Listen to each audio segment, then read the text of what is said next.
So hi friends, my name is Ravidatt. Concepts with Ravidatt CWR YouTube channel पर आपका स्वागत है। आज हम प्रीपोजिशन के एक 30 क्वेश्चंस का सेट सॉल्व करने वाले हैं, जो कि डिफरेंट टाइप की प्रीपोजिशंस के प्रीवियस ईयर में आए हुए क्वेश्चन से ही बना है। यानी इस सेट का हर एक क्वेश्चन किसी ना किसी कंपटीशन एग्जाम के प्रीवियस ईयर में आया हुआ है। इस सेट के जरिए आप अलग अलग टाइप की प्रीपोजिशन सीखेंगे। तो आज की वीडियो में आगे बढ़ने से पहले मेरे पास आपके लिए 3 अलग अलग अनाउंसमेंट्स हैं। सबसे पहला, आपसे 2 दिन पहले मैंने अपने चैनल पे प्रीपोजिशन की एक वीडियो डाली थी, जो कि 30 मार्क्स का 30 क्वेश्चंस का एक बहुत ही कंसेप्चुअल और पावरफुल प्रैक्टिस सेट है। इसका हर एक क्वेश्चन प्रीवियस ईयर का है, प्लस आपको अलग अलग टाइप की प्रीपोजिशन सिखा रहा है। इस सेट को आप लोगों ने बहुत पसंद किया और काफ़ी लोगों की इससे हेल्प हुई है। तो इसी वीडियो पर आप में से एक दोस्त ने कमेंट करा है कि उन्हें एनिमल से रिलेटेड एक वीडियो चाहिए, यानी कि एक ऐसी वीडियो जो कि डिफरेंट एनिमल्स और उनके यंग वंस को क्या कहते हैं ऐसा बताए, फिर एनिमल्स एंड के मेल्स एंड फीमेल्स को क्या कहा जाता है, एंड तीसरा, ये जो वॉइसेस निकालते हैं डिफरेंट एनिमल्स, इन वॉइसेस का क्या नाम होता है। ये एक काफ़ी इंपॉर्टेंट टॉपिक है, ना सिर्फ कॉम्पिटिशन एग्जाम्स में आता है, चाहे आप डेली लाइफ में देखें वहाँ भी इसका इंपॉर्टेंस है, फिर चाहे आप जूनियर क्लासेस में तो वहाँ भी आपके लिए हेल्पफुल है। अलग अलग कॉम्पिटेटिव एग्जाम्स के रीजनिंग में, एनालॉजी एंड क्लासिफिकेशन में इसका एक क्वेश्चन आता है, देन जनरल अवेयरनेस में भी इसका एक क्वेश्चन डायरेक्टली पूछ लिया जाता है, एंड इंग्लिश में तो आप इसे पढ़ते ही हैं नाउन्स वाले टॉपिक में, जिसमें आप मस्कुलिन एंड फेमिनिन जेंडर के बारे में जानते हैं। तो आप में से जो लोग भी ये चाहते हैं कि इस टॉपिक के ऊपर वीडियो बनाई जाए, उन्हें एक काम करना है कि जो वीडियो आप अभी देख रहे हैं इसके कमेंट सेक्शन में जाइए और वहाँ पे YES लिख दीजिए, जिससे मुझे पता चल जाएगा कि आपको इस वीडियो की रिक्वायरमेंट है। सेकेंड अनाउंसमेंट क्या है, तो वो ये है कि मैं CWRD पर आपके लिए एक टॉप 100 सीरीज़ लेके आ रहा हूँ, जिसमें मैं आपको टॉप 100 वन वर्ड सब्स्टिट्यूशंस, फिर ईडियम्स, उसके बाद synonyms, then antonyms, phrasal verbs, preposition, इससे जुड़े टॉप 100 क्वेश्चंस दूंगा, जो कि लास्ट 7 ईयर्स में 3 बार से ज़्यादा आए हैं अलग अलग कॉम्पिटिशन एग्जाम्स में। इस टॉप 100 सीरीज़ को करने से आपको जो एडवांटेज मिलेगा वो ये होगा कि आपका टाइम सेव होगा। जो समय आपको रिसर्च करने में लगेगा वो समय आप इस टॉप 100 की सीरीज़ को देखने में लगाइएगा, जिससे आपको ये सारे टॉपिक्स बिल्कुल previous year based exam oriented approach में बताए जाएंगे। तो इसी टॉप 100 सीरीज़ में सबसे पहली वीडियो जो आपके लाने वाली है वो है टॉप 100 वन वर्ड सब्स्टिट्यूशन की। ये इसका थंबनेल है और अगले कुछ ही दिनों में आपको ये वीडियो अवेलेबल हो जाएगी। अब थर्ड अनाउंसमेंट क्या है, तो कुछ दिन पहले मैंने आपको आर्टिकल टॉपिक का एक 46 मार्क्स का 46 क्वेश्चंस का सेट फर्स्ट करवाया था, जो कि लास्ट 2 ईयर्स के क्वेश्चन से ही बना हुआ था। हर एक अलग अलग कॉम्पिटिशन एग्जाम से लिए हुए क्वेश्चन थे उसमें। इस सेट के जरिए मैंने आपको आर्टिकल टॉपिक के बहुत सारे रूल्स सिखाए थे, फिर एक बहुत ही शानदार इंट्रोडक्शन दिया था इस टॉपिक का, कुछ कॉमन मिस्टेक्स बताई थी जो स्टूडेंट्स करते हैं इसके क्वेश्चंस को करते समय, और सारे ही टाइप के जो क्वेश्चंस बनते हैं इसमें, जैसे कि आर्टिकल A, N, द और 0 आर्टिकल, इन केसेस के सवालों को यहाँ पे करवाया था। तो अब मैं आपको बता दूँ कि इसी आर्टिकल टॉपिक का मैं सेट नंबर 2 भी लेके आ रहा हूँ। ये इसका थंबनेल रहेगा। इस सेट के अंदर आपको 51 बहुत ही शानदार क्वेश्चंस मिलने वाले हैं, जो सेम लास्ट 2 ईयर्स से ही होंगे, डिफरेंट कॉम्पिटिशन एग्जाम से लिए हुए। इस सेट के अंदर आपको आर्टिकल द के बहुत ही सारे रूल्स देखने को मिलेंगे, प्लस कुछ नए और ट्रिकी केसेस हैं जहाँ पे कहाँ आपको सिर्फ और सिर्फ आर्टिकल द ही लगाना पड़ता है, देन डिफरेंट जगहों के लिए कब आर्टिकल द का यूज़ होता है, कब मैंडेटरी ही करना पड़ता है, ऐसे प्रकार के अलग अलग ट्रिकी केसेस इस सेट में आपको मैं कराऊंगा। तो आई होप आपने सेट नंबर 1 अच्छे से देख लिया होगा, इसके क्वेश्चंस कर लिए होंगे, रिवीजन कर लिया होगा, ताकि आपसे कुछ दिनों बाद जब आपको ये सेट मिलेगा तो आपको और भी क्लैरिटी से क्वेश्चन समझ में आएंगे। तो अब हम स्टार्ट करते हैं अपनी आज की वीडियो से। क्वेश्चन नंबर 1 की तरफ चलते हैं। स्टार्ट करते हैं क्वेश्चन 1 से। The conference will be held blank September 15। तो हमारा आंसर यहाँ पे ऑप्शन ए, ऑन इसीलिए आया क्योंकि रूल कहता है जब भी आपको किसी दिन का इंडिकेशन मिले, दिन का इंडिकेशन आपको 2 तरह से मिलता है, या तो आपके सामने कोई तारीख आ जाए, जैसे यहाँ ये September 15, या फिर हफ्ते के जो 7 वीक डेज होते हैं मंडे से संडे तक, उनमें से कोई एक यहाँ पे दिखा। इन दोनों ही केसेस में आपको प्रिपरेशन ऑन का यूज़ करना होता है। क्वेश्चन नंबर 2, ये क्वेश्चन पिछले CGL का है, बहुत इंपॉर्टेंट कंसेप्ट आपको सिखाएगा। He lives blank the outskirts of the city. सबसे पहली बात, किसी भी सिटी का, शहर का आउटस्कर्ट क्या होता है। सपोज ये एक सिटी है गोल, इसके जो ये बॉर्डर वाले इलाके हैं, जो किनारे के इलाके हैं, ये इनको ही आउटस्कर्ट कहा जाता है। दूसरी चीज़, सिटी का एक एक रूल होता है, जब भी आप सिटी वर्ड देखोगे एग्जाम में से रिलेटेड दो चीज़ें आती हैं। सबसे पहले आप सिटी के अंदर होते हो और सिटी के आउटस्कर्ट पे होते हो, दो ही जगह होते हो, ठीक है। तब जब आप सिटी के अंदर हो, प्रीपोजिशन इन का जो है वहाँ पे यूज़ हमेशा करना है। ऐसा इसलिए क्योंकि प्रीपोजिशन इन का रूल कहता है कि जब भी आप किसी बाउंड्री के अंदर ट्रैप्ड हो, किसी भी बाउंड्री के अंदर हो, then you will use preposition in. But जब भी आप किनारों पे हो, जिसे आउटस्कर्ट कहते हैं शहर का, प्रीपोजिशन ऑन का ही यूज़ करना है हमेशा। ऐसा इसलिए क्योंकि आप ये कहते हो कि आप किनारे पर खड़े हो, किनारे पर हो, ऐसा नहीं कहते किनारे में हो। तो इसी पर के लिए हमेशा प्रीपोजिशन ऑन का यूज़ होता है। ये बहुत इंपॉर्टेंट क्वेश्चन है, बहुत इंपॉर्टेंट कंसेप्ट है। तो हमारा आंसर हो ऑप्शन नंबर बी। अगला है question number third. The train is arriving blank platform number 5। तो एक ट्रेन जब भी किसी प्लेटफॉर्म पे अराइविंग होती है, यानी आ रही होती है, या खड़ी होती है, स्टैंडिंग होती है, तो इन दोनों ही केसेस में प्रीपोजिशन ऑन का यूज़ करा जाता है हमेशा, क्योंकि प्लेटफॉर्म पर आ रही होती है और प्लेटफॉर्म पर ही खड़ी भी होती है, तो इस पर के लिए ऑन आता है। अगला है question number fourth. The shop remains open blank the night during festivals. तो हमारा answer option number c, during. अब ये जो ड्यूरिंग है, ये आपको दौरान का सेंस देता है, किसी टाइम पीरियड के दौरान।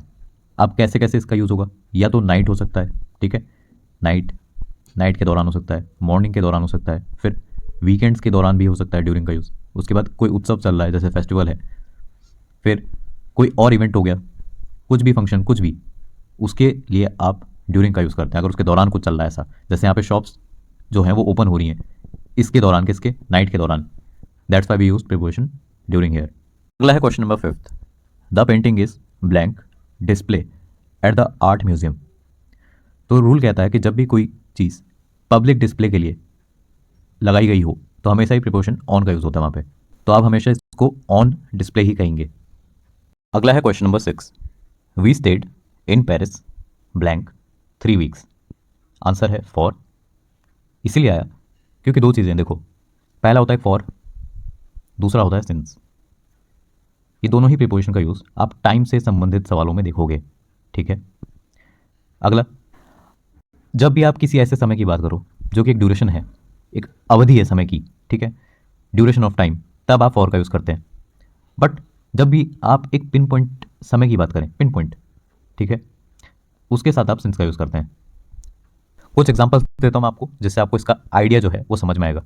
सपोज करिए अगर मैं आपको कहूँ 10 साल, 10 ईयर्स, तो 10 ईयर्स का शुरुआती साल भी है और इसका एंड साल भी है, यानी इसका एक स्टार्टिंग पॉइंट भी है और एक एंड पॉइंट भी है। बट अगर मैं कहूँ 1995, अभी पिन पॉइंट एक साल की बात हो रही है, इसलिए हम इसके साथ सिंस का यूज़ करेंगे। फिर मैं आपको कहूँ 5 मंथ्स, अब इसका पहला महीना भी है और 5th महीना भी है, मतलब स्टार्टिंग और एंड दोनों है इसके। बट मैं अगर आपको कहूँ 2 जून, अब 2 जून तो एक पिन पॉइंट दिन की बात कर दी मैंने, महीने के, तो इसलिए हम इसके साथ सिंस का यूज़ करेंगे। फिर मैं अगर आपको कहूँ 4 घंटे, ठीक है, तो इसके साथ आप फॉर का यूज़ करेंगे, क्योंकि इसका स्टार्टिंग भी है और एंड भी है, यानी पहला घंटा भी है और चौथा घंटा भी है। बट वहीं अगर मैं आपको कहूँ 6 बजे, अब 6 बजे एक पिन पॉइंट आर की बात कर दी मैंने, ठीक है, तो इसके साथ सिंस का यूज़ होगा। अगली चीज़ मैं आपको कहूँ 2 हफ्ते, यानी 2 वीक्स, तो इसका स्टार्टिंग भी है, पहला दिन भी है इस हफ्ते का, या पहला वीक भी है और एंड वीक भी है इसका, ठीक है। लेकिन अगर मैं आपको कह दूँ मंडे, अब ये तो एक पिन पॉइंट दिन की बात कर दी ना मैंने पूरे वीक में से, तो इसलिए हमने सिंस का यूज़ करा यहाँ पे। तो इसलिए जब भी आपको फॉर और सिंस में से किसी एक का सिलेक्शन करना हो टाइम के केस में, टाइम के सवालों में, तो हमेशा ये ध्यान रखो कि आपको जो गिवन है वो एक पीरियड है टाइम का या एक पॉइंट है। अब जैसे यहाँ 3 वीक्स था, तो 3 वीक्स एक ड्यूरेशन है टाइम की, इसका स्टार्टिंग भी है एंड भी है, इसलिए हमने यहाँ पे फॉर का यूज़ करा था।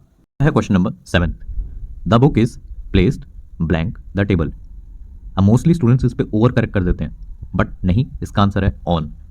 ऐसा इसलिए क्योंकि देखो, जब भी किसी सरफेस के ऊपर एक ऑब्जेक्ट हो, ठीक है, तो वो ऑब्जेक्ट अगर उसके ऊपर ऐसे है कि बिल्कुल सटा है, ठीक है, तो आप प्रीपोजिशन ऑन का यूज़ करते हो। आप टेबल के ऊपर अगर बुक है तो बिल्कुल सटी ही होगी उससे रखी हुई, ठीक है, उड़ेगी तो नहीं हवा में, तो आपने ऑन का यूज़ करा। बट केस सेकंड, जब कोई सरफेस ऐसा है उसके ऊपर एक ऑब्जेक्ट है, लेकिन ऑब्जेक्ट ऊपर तो है बट दोनों के बीच में कॉन्टैक्ट ही नहीं है, मतलब कि गैप है बीच में, तब आप यूज़ करते हैं प्रीपोजिशन ओवर का। इसका एक बढ़िया एग्जांपल ऐसे समझिए, जैसे मान लो आप जा रहे हो, ठीक है, और आप एक फ्लाईओवर के नीचे पहुंचे, ठीक है, अब वो फ्लाईओवर तो आपके ऊपर है, लेकिन क्या वो आपके सर से टच है? नहीं, आपके सर के ऊपर और उसके बीच में काफ़ी गैप है, ठीक है। तो आप ये तो नहीं कहोगे कि the flyover is on my head ना, आप कहोगे the flyover is over my head, क्योंकि आप दोनों के बीच में गैप है। Next is question number 8। The conference took place blank the grand hotel. Our answer is option number b, क्योंकि जब भी आप किसी एग्जैक्ट लोकेशन की बात कर रहे हैं तब आप प्रीपोजिशन एट का यूज़ करते हैं। अगला है क्वेश्चन नंबर 9। ये क्वेश्चन बहुत सारे स्टूडेंट्स गलत करते हैं। तो क्या है देखो, she was born blank a small village in Rajasthan. ज़्यादातर स्टूडेंट्स इस पर एट लगा देते हैं, बट ये रॉन्ग है। यहाँ पे आंसर इन होगा। ऐसा इसलिए क्योंकि एक कंसेप्ट होता है इनका और एक कंसेप्ट होता है एट का। मैं आपको दोनों बताऊंगा। देखो, जब भी किसी एरिया के अंदर की किसी लोकेशन की बात हो रही हो, कहीं पे भी हो लोकेशन, तब आप उसके साथ इनका यूज़ करते हैं। बट जब आप पिन पॉइंट किसी जगह का नाम ले रहे हैं, ठीक है, तब आप उसे एक लोकेशन की तरह ट्रीट करते हैं और वहाँ पे एट का यूज़ करा जाता है। आप जैसे सवाल में देखो, कहा जा रहा है कि उसका बर्थ जो है एक स्मॉल विलेज में हुआ, तो विलेज जो है, विलेज के अंदर किसी घर में हुआ है उसका बर्थ। किसी भी घर में हो सकता है, इस घर में हो गया, इस घर में हो गया, इस घर में हो गया, इस घर में हो गया, पता तो नहीं लग रहा एग्जैक्टली कहाँ हुआ, इसलिए हमने इनका यूज़ करा। बट अगर कहा जाए कि इसका बर्थ जो है मान लो मोहन राम के घर में हुआ, ठीक है, या एम्स में हुआ, अब हमें पता लग रहा है एग्जैक्टली कि कहाँ हुआ है भाई, तब हमने एट का यूज़ करा है यहाँ पे। नेक्स्ट है question 10th। The train went blank a tunnel. हमारा आंसर ऑप्शन है थ्रू। ऐसा इसलिए क्योंकि थ्रू का रूल कहता है जब भी आप किसी ऐसी जगह से गुजरो जो चारों तरफ से बंद हो, ठीक है, लेकिन उसमें गुजरने के लिए जो जगह है वो हो, ठीक है, जैसे कि एक टनल हो सकती है, फिर एक पाइपलाइन हो सकती है, इतनी जगह हो कि आप गुजर पाओ उसमें, ठीक है, then only you use preposition through. Exams में मोस्टली टनल और एक पाइपलाइन से रिलेटेड क्वेश्चन आता है। बट एक केस सेकंड भी है इसका, जब आप किसी जंगल या किसी शहर सिटी के इलाके से भी गुजरते हो तब भी आप थ्रू का यूज़ करते हो। अगला है question 11th। The child ran blank the road without looking. तो देखो, हमारा आंसर ऑप्शन में बी अक्रॉस। ऐसा इसलिए क्योंकि दो केस होते हैं, एक होता है रोड और एक होता है रिवर। इनको मैं आपको समझाता हूँ। सपोज ये जो चीज़ मैं बना रहा हूँ अभी, ये एक रोड और रिवर दोनों को ही दिखा रहा है। तो जब भी आप एक रिवर या रोड के एक किनारे से दूसरे किनारे की तरफ जाते हो तो आप कहोगे अक्रॉस जाना। बट वहीं अगर आप इस रोड या रिवर के किनारे किनारे चलते चलते जा रहे हो, ठीक है, तब आप कहोगे अलोंग जाना, ठीक है। अब यहाँ पे अलोंग है नहीं, इसलिए अक्रॉस पे हमने मार्क कर दिया। मोस्ट ऑफ द स्टूडेंट्स होते हैं उन्हें अलोंग और अक्रॉस का रूल क्लियर नहीं होता, बट अब आपको इस रूल के जरिए क्लियर हो गया होगा। Next question number 12th। The plane flew blank the mountains. Our answer is option number b over. But आप में से बहुत सारे लोग ये सोच रहे होंगे कि यहाँ पे अब भी तो लग सकता होगा, जो कि ऊपर है ऐसा दिखा रहा है, बट ये थोड़ा ही सही है। देखो, अभी जब पीछे हमने ऑन का केस जाना था तो उसमें हमने पढ़ा था कि सरफेस के ऊपर सटा हुआ हो तभी सिर्फ हम ऑन का यूज़ करेंगे, बट सरफेस से ऊपर हो, दोनों में गैप हो बीच में, तब हम ओवर का यूज़ करते हैं। जो ये वर्ड है अबव, ये इन दोनों ही केसेस को दिखाता है, मतलब आप इन दोनों के लिए अबव का यूज़ कर सकते हो, ठीक है। बट इस केस में माउंटेन्स के इतना ऊपर तो नहीं उड़ेगा प्लेन कि बिल्कुल टकरा रहा हो या इसी पे बैठ के या उड़ रहा हो ना, ऊपर उड़ेगा, इतना ऊपर उड़ेगा कि गैप रहे दोनों में, ठीक है, गैप मेंटेन करके जाएगा। तो इसी गैप के लिए हम ओवर का यूज़ कर रहे हैं। ये ओवर जो है बिल्कुल क्रिस्टल क्लियर दिखाता है कि यहाँ पे गैप है। We can't use above here. है question number 13। She drove blank the city to reach the airport. हमारा answer option number C through. तो जब भी आप किसी शहर, सिटी या किसी जंगल के बीच से गुजरते हो तो प्रीपोजिशन थ्रू का यूज़ होता है वहाँ पे। Question number 14। The dog jumped blank the fence. हमारा आंसर ऑप्शन बी ओवर। ऐसा इसलिए क्योंकि जब भी कोई इंसान, एनिमल या ऑब्जेक्ट किसी चीज़ के ऊपर से गुजरे, ठीक है, चाहे वो जंप करे या फिर क्रॉस करे, कैसे भी, तो हमेशा ही ओवर का यूज़ होता है वहाँ पे। अगला है question number 15। The thief got blank the car and drove away. यानी थीफ जो है गाड़ी में घुसा, उससे चलाया और निकल गया, ठीक है। हमारा answer option number a into. अब मोस्ट ऑफ द स्टूडेंट क्या करते हैं यहाँ पे इन या इनसाइड का यूज़ कर देते हैं, जो कि एग्जाम में रॉन्ग होता है। ऐसा इसीलिए क्योंकि मोड्स ऑफ ट्रांसपोर्ट का एक रूल कहता है कि जब भी बाहर से किसी गाड़ी के अंदर, किसी भी प्रकार की गाड़ी हो, उसके अंदर एंटर करा जाए, ठीक, तो जो ये मोशन हुआ है, यानी बाहर से अंदर जाना, ये जो एक्शन हुआ है, इसको आप इनटू के ही थ्रू दिखाते हो। और वहीं इन और इनसाइड ये दिखाते हैं पोजीशन, यानी कि गाड़ी के अंदर होने की पोजीशन को दिखा रहे हैं। ये नहीं कि बाहर से अंदर आ रहा है, ये दिखा रहे हैं कि अंदर है ऑलरेडी। तो फ्रेंड्स, आने वाले दिनों में मैं आपको प्रिपोजिशन की डिफरेंट जो टाइप्स होती हैं, जैसे कि मोड्स ऑफ ट्रांसपोर्ट की जो प्रिपोजिशन होती हैं, फिर टाइम की प्रिपोजिशन होती हैं, प्लेस की प्रिपोजिशन होती हैं, फिर आपका मोशन की प्रिपोजिशन होती हैं, इसी तरह बहुत सारे टाइप की प्रिपोजिशन होती हैं। इन हर एक टाइप को मैं कवर करने वाला हूँ। हर टाइप के लिए एक इंडिविजुअल डेडिकेटेड वीडियो बनेगी, जो कि 8 से 10 मिनट की एक शॉर्ट वीडियो रहेगी। उसमें मैं आपको हर एक टाइप की प्रिपोजिशन, उसमें कितने प्रकार के प्रिपोजिशन अलग अलग यूज़ होते हैं, वो कराऊंगा अच्छे एग्जांपल्स के साथ, जो कि प्रीवियस ईयर के क्वेश्चन होंगे। और ये सुनिश्चित कर दूंगा कि इन सभी टॉपिक्स में आप एक्सपर्ट बन जाएं। फिर इसके बाद इतना ही नहीं, प्रिपोजिशन की एक टॉप 100 वीडियो आएगी।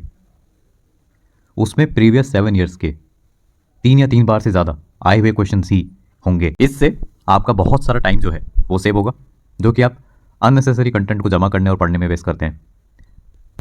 तो याद से CWRD को सब्सक्राइब करिए और फैमिली एंड फ्रेंड्स में ज़रूर से शेयर कर देना। नेक्स्ट है question number 16। The teacher was annoyed blank the students behaviour. तो देखो, अनॉयड जो वर्ड है, इसके साथ दो प्रीपोजिशन यूज़ होती हैं। एक होता है विद और एक होता है एट। जब आप किसी इंसान से अनॉय हो, यानी तंग हो, तो आप विद का यूज़ करते हो, अनॉयड विद समवन, ठीक है। बट आप किसी वस्तु के कारण तंग हो, अनॉयड हो, तो एट का यूज़ करते हो, अनॉयड एट समथिंग। है question number 17। She burst blank tears after hearing the news. तो बर्स्ट के पीछे फिक्स प्रिपोजिशन इनटू यूज़ होती है हमेशा। इसका यूज़ होता है जब कोई सडन इमोशन एक्सप्रेस कर दिया जाए या सडन कोई एक्शन हो जाए, तब आप यूज़ करते हैं बर्स्ट इनटू। नेक्स्ट है question number 18। He died blank cancer. तो हमारा आंसर ऑप्शन सी, ऑफ। देखो, डाइड जो वर्ड होता है, इसके पीछे दो प्रिपोजिशन लगती हैं। एक होता है ऑफ और एक होता है फ्रॉम। जब भी किसी की जो डेथ है वो किसी डिसीज़ के कारण हो, बीमारी के कारण हो, जैसे कैंसर एक डिजीज़ है, तो डाइड ऑफ बोला जाता है। बट अगर कोई किसी दुर्घटना के कारण किसी की डेथ होती है, जैसे कि कोई एक्सीडेंट हो या कोई और डिजास्टर हो, तो हम डाइड फ्रॉम बोलते हैं। नेक्स्ट है question 19। The delay was due blank heavy rainfall. तो हमारा आंसर है टू। ड्यू के पीछे टू का यूज़ होता है रीज़न बताने के लिए। नेक्स्ट है question 20। He was find blank speeding. Answer है ए, फॉर। जब भी पनिशमेंट का रीज़न बताना हो, तो फॉर का यूज़ वहाँ पे करा जाता है। अब फाइन करना एक पनिशमेंट है और रीज़न क्या था फाइन करने के पीछे, स्पीडिंग, तो हमने फॉर का यूज़ करा यहाँ पे। Question 21। The manager is responsible blank handling customer complaints. Our answer is option number b, for. You always use responsible for in a pair. Next question है 22nd। The project is dependent blank funding from investors. तो dependent के पीछे on लगता है हमेशा, fix preposition dependent on. अब यहाँ पे डिपेंड्स भी लिखा है, DEPEND, डिपेंड या डिपेंड्स, कुछ भी लिखा हो, उसके पीछे भी ऑन का ही यूज़ होता है। अगला है question 23। She is fond blank classical music. तो फॉन्ड के साथ हमेशा ही फिक्स प्रिपोजिशन ऑफ का यूज़ होता है जब भी अफेक्शन या लाइकिंग बताई जाए किसी की। जैसे यहाँ पे इसे क्लासिकल म्यूजिक पसंद है, ठीक है, ये उसकी लाइकिंग है, पसंद है, इसलिए फॉन्ड ऑफ बोला गया। अगला क्वेश्चन है 24। The teacher was impressed blank his knowledge. तो इम्प्रेस के पीछे विद लगता है हमेशा, फिक्स प्रिपोजिशन है। अगला है question 25। I prefer coffee blank T. तो प्रेफर के पीछे फिक्स प्रिपोजिशन हमेशा टू यूज़ होती है। मोस्टली स्टूडेंट्स इसे देन लगाते हैं, बट ये मिस्टेक है। अगला है question 26। He is deeply interested blank ancient history. तो इंटरेस्टेड के पीछे फिक्स प्रिपोजिशन इन लगती है। इंटरेस्टेड इन यूज़ होता है किसी चीज़ के प्रति आपकी रुचि दिखाने के लिए। अगला है question 27। If you work hard you will succeed blank life. हमारा आंसर है ऑप्शन नंबर बी, इन। क्योंकि सक्सीड इन जो होता है, ये साथ में यूज़ होता है इसके लिए, किसी स्पेसिफिक फील्ड या काम में सफलता पाने के लिए। अगला है question 28। The politician was accused blank corruption. Accuse के साथ फिक्स प्रिपोजिशन ऑफ का यूज़ होता है। नेक्स्ट है question 29। She doesn't believe blank ghosts. तो बिलीव के पीछे फिक्स प्रिपोजिशन इन लगती है हमेशा। इसी तरह बिलीव हो या फेथ हो या ट्रस्ट हो, इनके पीछे प्रिपोजिशन इनका यूज़ होता है हमेशा ही। नेक्स्ट क्वेश्चन है 30। The company deals blank electronic goods. अब यहाँ पे एक बहुत इंपॉर्टेंट कंसेप्ट आप सीखेंगे कि डील वर्ड जो होता है, इसके पीछे मेनली दो प्रिपोजिशन का यूज़ होता है। पहली है इन और दूसरी है विद।